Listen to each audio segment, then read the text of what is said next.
Hello students, एक बार फिर से स्वागत है आपका। स्टूडेंट्स, हम लोग पढ़ रहे हैं कक्षा 12 का रसायन विज्ञान और हम लोग कार्बनिक रसायन का हिस्सा पढ़ रहे हैं। 10वां चैप्टर एनसीईआरटी की बुक से है जिसका नाम है हैलो एल्केन तथा हैलो एरिन। और इस चैप्टर में हम लोगों ने 7 लेक्चर पहले ही कर लिया है। यह देखो, रसायन विज्ञान कक्षा 12 अध्याय 10 है हैलो एल्केन व हैलो एरिन। 7 लेक्चर पहले ही हम लोग इसमें पूरा कर चुके हैं। आज 8वां लेक्चर है और 8वां लेक्चर में हम लोग क्या पढ़ रहे हैं, देखो, हैलो एल्केन के रासायनिक गुण।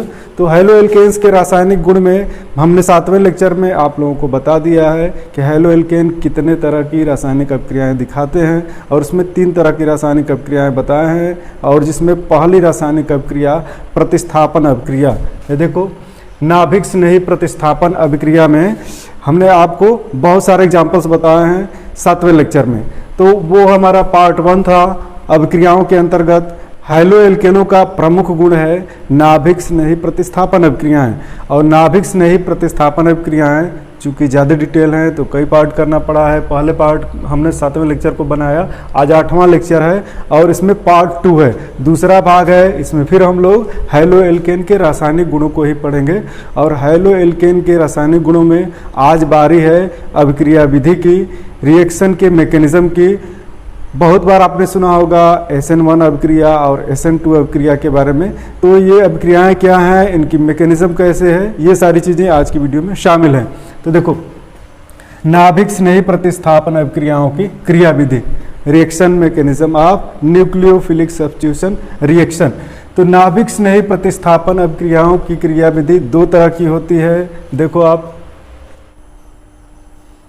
ये अभिक्रियाएं 2 प्रकार से संपन्न होती हैं और दोनों प्रकार भी लिखा है। देखो आप, पहला प्रकार है द्विअणुक नाभिक स्नेही प्रतिस्थापन अभिक्रिया, इसी को कहते हैं SN2 अभिक्रिया। और SN2 का मतलब जानो आप क्या है, बाईमालिक्यूलर न्यूक्लियोफिलिक सब्स्टिट्यूशन।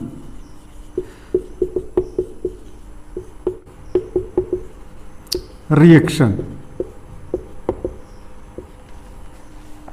देखो, SN2, यहाँ 2 जो है यह बाईमालिक्यूलर यानी द्विअणुक, और N जो है प्रदर्शित कर रहा है न्यूक्लियोफिलिक को, S प्रदर्शित कर रहा है सब्स्टिट्यूशन को।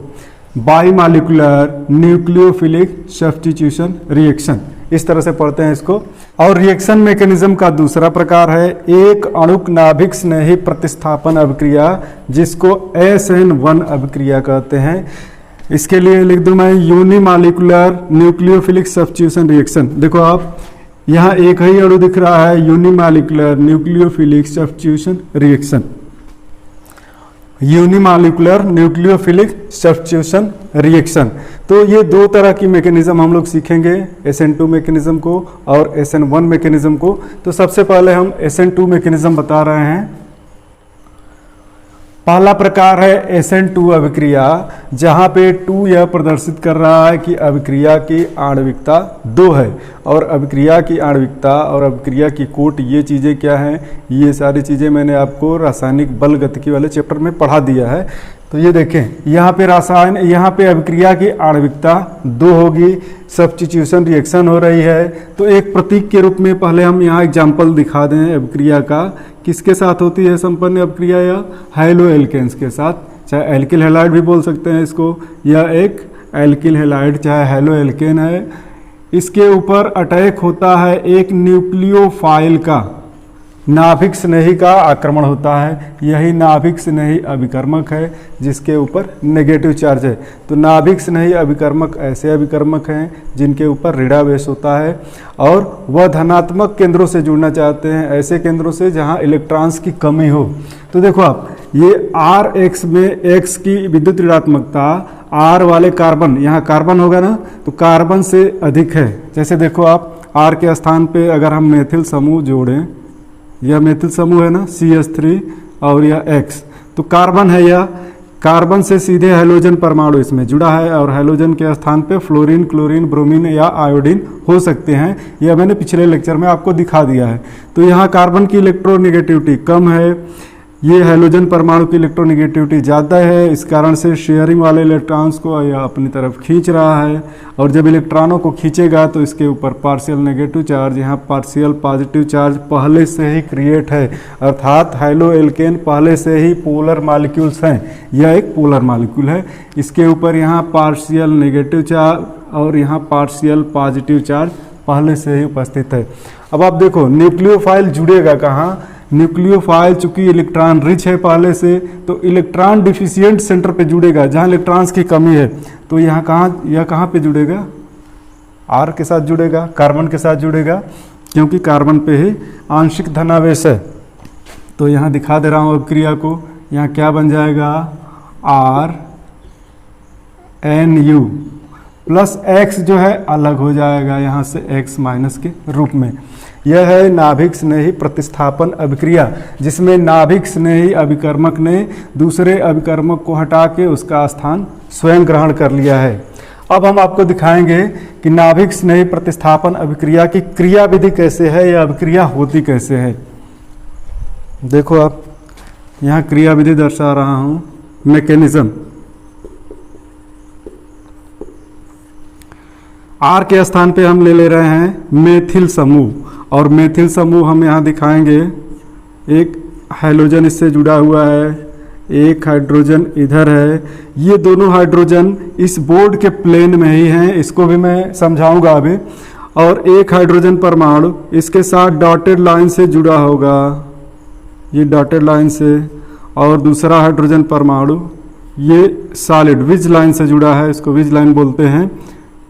ये हाइड्रोजन, इनका मतलब क्या है यह मैं आपको पहले बता दूं, मतलब पहले सीखो, इसके बाद देखो इनकी व्यवस्था यहाँ पे कैसे है।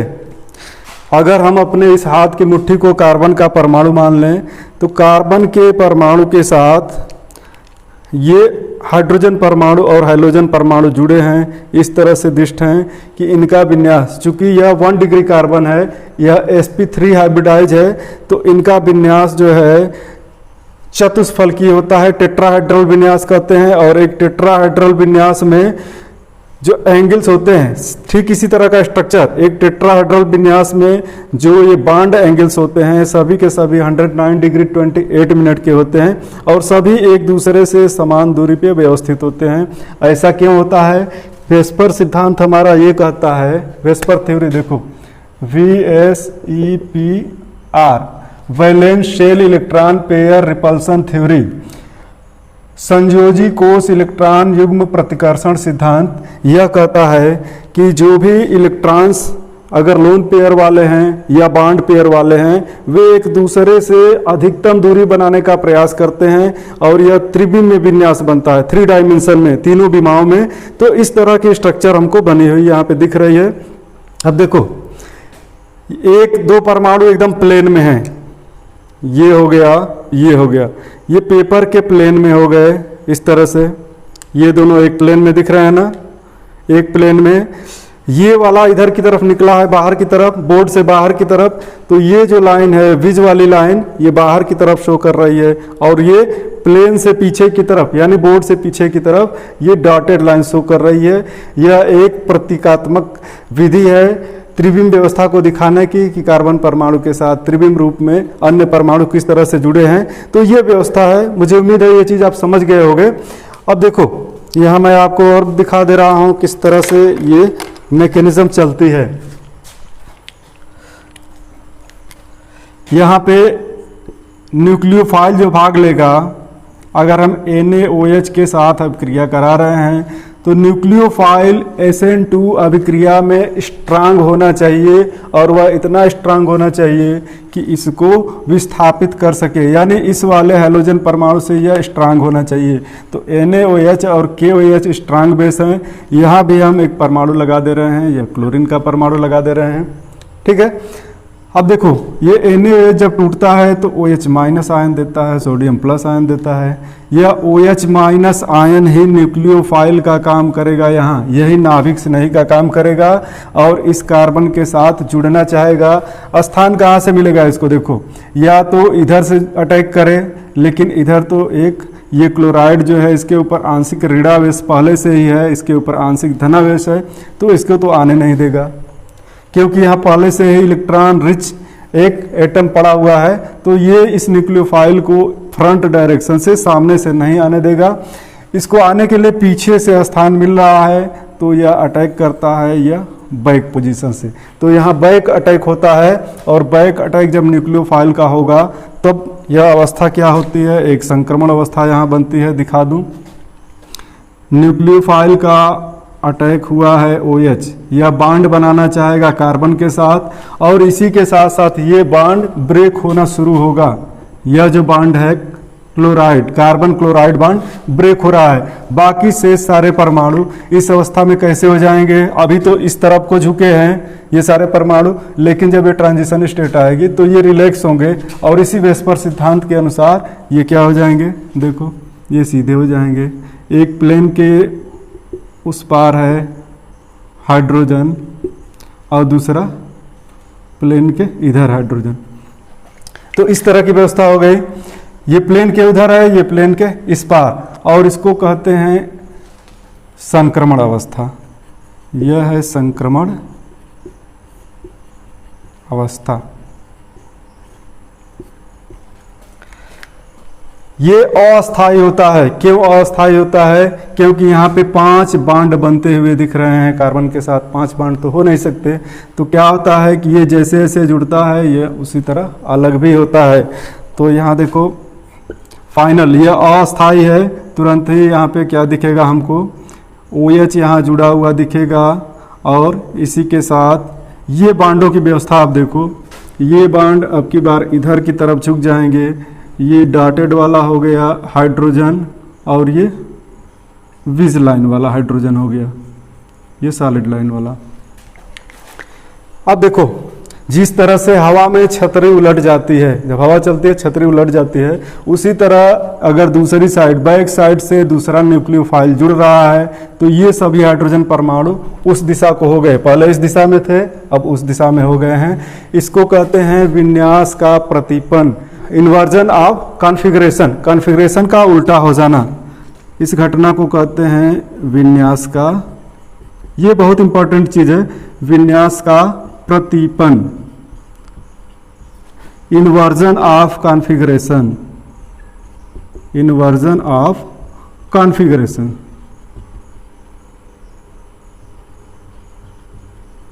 कॉन्फ़िगरेशन, कॉन्फ़िगरेशन का अर्थ होता है विन्यास हिंदी में, और विन्यास वही विन्यास है कि अणु आपस में एक दूसरे से परमाणु त्रिविम में कैसे जुड़े हैं स्पेस में, उसको विन्यास बोलते हैं।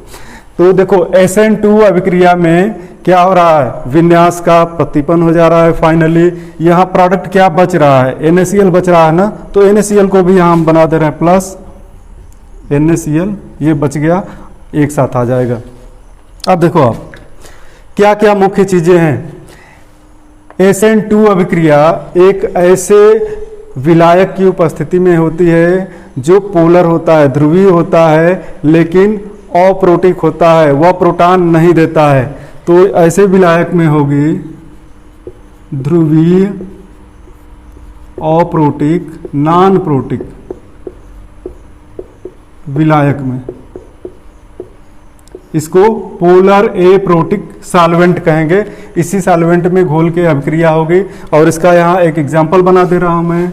जैसे देखो इसका एग्जांपल हो जाएगा acetone, CH3 C double bond O CH3। यह पोलर तो है क्योंकि यहाँ पोलरिटी क्रिएट होगी C और O के मध्य, यहाँ पे इलेक्ट्रोनेगेटिविटी का डिफरेंस है, पोलरिटी क्रिएट होगी, लेकिन यह प्रोटॉन देने की स्थिति में नहीं है क्योंकि ऑक्सीजन के साथ कोई हाइड्रोजन परमाणु नहीं जुड़ा है। तो यह ध्रुवीय अप्रोटिक विलायकों में SN2 अभिक्रिया संपन्न होती है। दूसरी मुख्य बात, इस अभिक्रिया में विन्यास का प्रतिपन्न हो जाता है, विन्यास उल्टा हो जाता है। तीसरी मुख्य बात आप देखो क्या हो रहा है, यह पूरी की पूरी अभिक्रिया एक स्टेप में ही संपन्न हो जा रही है। इन सारे पॉइंट्स को हम लिखेंगे, ये रिएक्शन मैकेनिज्म का आप स्क्रीनशॉट ले लो और मुख्य पॉइंट्स हम लिख दें, आपको याद हो जाएगा। लेकिन इसके पहले मैं इस रिएक्शन मैकेनिज्म को आपको ऐसी विधि से समझा दूं कि आपको हंसते हंसते अभिक्रिया का ये मैकेनिज्म याद हो जाएगा। देखो यह एक परिवार मान लो, हस्बैंड और वाइफ, यह हस्बैंड है, यह वाइफ है, दोनों के मध्य गठबंधन है, शादी हो गया, ये बॉन्ड बना है। यह या यहाँ पे पोलरिटी जो दिखा रही है ये शो कर रही है कि अच्छा इन लोगों में बनाव नहीं है, कुछ न कुछ दुराव है, झगड़े फसाद होते रह रहे हैं। ठीक है, एक दूसरा न्यूक्लियोफाइल आया या बाहर वाली आ रही है और क्या करना चाह रही है, इसके साथ गठबंधन करना चाह रही है। तो बाहर वाली जब आएगी तो इससे तो स्ट्रांग है यह, इसको बाहर खदेड़ देगी और अपने इसके साथ गठबंधन करेगी। देखो कैसे, ये बाहर वाली आई, सामने से तो आएगी नहीं क्योंकि झगड़ा हो जाएगा, तो बाहर वाली पीछे वाली खिड़की से आ रही है, पीछे वाली खिड़की से आई और इसके साथ गठबंधन बनाना शुरू की और ये बात जान गई है, अब यह दूर होना शुरू कर रही है, इससे अलग हो गई। तो इस तरह से आप इस रासायनिक मैकेनिज्म को याद कर सकते हो। तो SN2 अभिक्रिया से संबंधित जो मेन पॉइंट्स हैं आप यहाँ देख लो।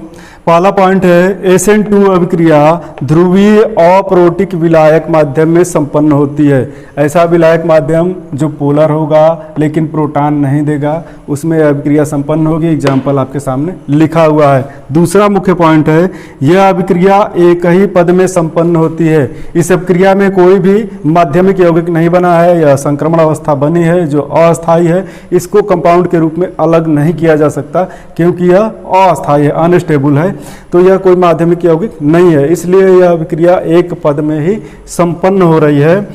तीसरा है इसमें नाभिक स्नेही प्रबल होता है, तो यहाँ पे स्ट्रांग न्यूक्लियोफाइल ये लग रहा है तभी अभिक्रिया संपन्न हो पा रही है। चौथा पॉइंट है इस अभिक्रिया में विन्यास का प्रतिपन हो जाता है। इस अभिक्रिया में विन्यास कैसा हो जा रहा है, विन्यास इसमें इधर की तरफ है, उसमें उल्टा हो जा रहा है और इसी को विन्यास का प्रतिपन कहते हैं। तो ये मुख्य पॉइंट्स है। एक और पॉइंट ऐड कर दे रहा हूँ यहाँ, देखो पांचवा पॉइंट है SN2 अभिक्रिया में अभिक्रिया की आणविकता व कोटि 2 होते हैं। यहाँ पे अभिक्रिया की आणविकता भी 2 होती है क्योंकि 2 अणु यहाँ भाग ले रहे हैं। देखो एक NOH और एक एल्किल हैलाइड, तो अभिक्रिया की आणविकता भी 2 है और यहाँ अभिक्रिया की कोट भी 2 होगी क्योंकि इन दोनों की सांद्रता पे अभिक्रिया की दर निर्भर करती है। तो यहाँ अभिक्रिया की आणविकता और कोटि 2 होती है। आप इसका स्क्रीनशॉट लो। अब हम लोग SN1 मैकेनिज्म पे चलेंगे।